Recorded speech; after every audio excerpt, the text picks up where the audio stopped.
আমরা মুসলিমরা মৃত্যুকে ভয় পাই না। ইহুদি খ্রিস্টানদের সাথে যুদ্ধ করে মৃত্যুবরণ করে এটা আমাদের জন্য শহীদ, আমাদের জন্য গৌরবের। রাজায় পবিত্র রমজান মাসেও আমাদের রোজাদার ভাই বোনদের উপরে নির্মম হত্যাযজ্ঞ চালানো হচ্ছে। আমরা বারবারই দেখেছি এই ট্রাম্প প্রশাসন, এই নেতানিয়াহু প্রশাসন, তারা বারবার বিশ্বে তারা বলে যে আমরা শান্তি স্থাপনকারী, কিন্তু আমরা দেখেছি বিশ্বে বিশৃঙ্খলা সৃষ্টিকারী তারাই। এই বিশ্বকে অস্থিতিশীল পরিবেশের মুখে ঠেলে দিচ্ছে তারা। বারবার মুসলিমদেরকে নিধন করার ষড়যন্ত্র করা হচ্ছে।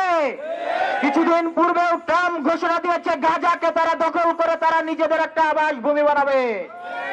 আমরা বলতে চাই এই বিশ্বে মুসলিমদের শরীরে এক বিন্দু রক্ত থাকা পর্যন্ত এই বিশ্বে কোন ধরনের খ্রিস্টান মতবাদ, কোন ইহুদি মতবাদকে আমরা প্রতিষ্ঠিত হতে দেব না।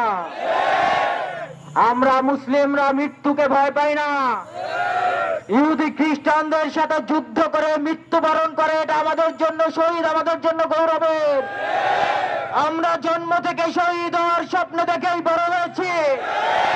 এই জাতিকে রক্ত দেখিয়ে মৃত্যু দেখিয়ে কখনো দমানো সম্ভব হবে না। মুসলিমদেরকে হত্যা করে চক্ষু রাঙিয়ে কখনো দমন করা সম্ভব হবে না।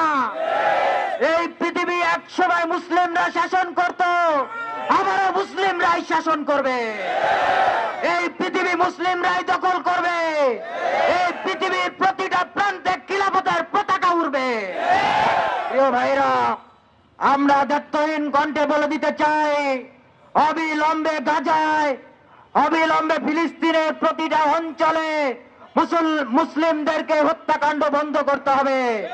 এই গণহত্যা যদি বন্ধ না হয়, মুসলিমদের গণবিস্ফোরণ যদি একবার ঘটে, সেই গণবিস্ফোরণে আমেরিকা যুক্তরাষ্ট্র সহ ইসরায়েল সহ যারা আছে তারা ভেসে যাবে।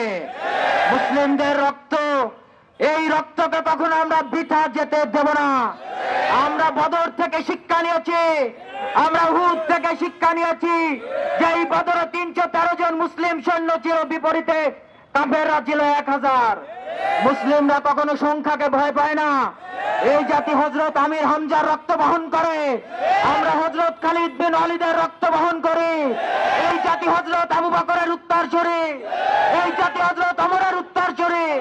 এই জাতি কখনো মৃত্যুকে ভয় পায় না। সম্মানিত উপস্থিতি, আমরা প্রতিটি মুসলমানের নিরাপত্তার জন্য কাজ করতে চাই। সারা বিশ্বের প্রতিটি মুসলিম ঐক্যবদ্ধভাবে এই আমেরিকা, ইসরায়েল সহ যারা মুসলিমদেরকে নিধন করতে চায় তাদের বিপক্ষে ঐক্যবদ্ধভাবে কাজ করব।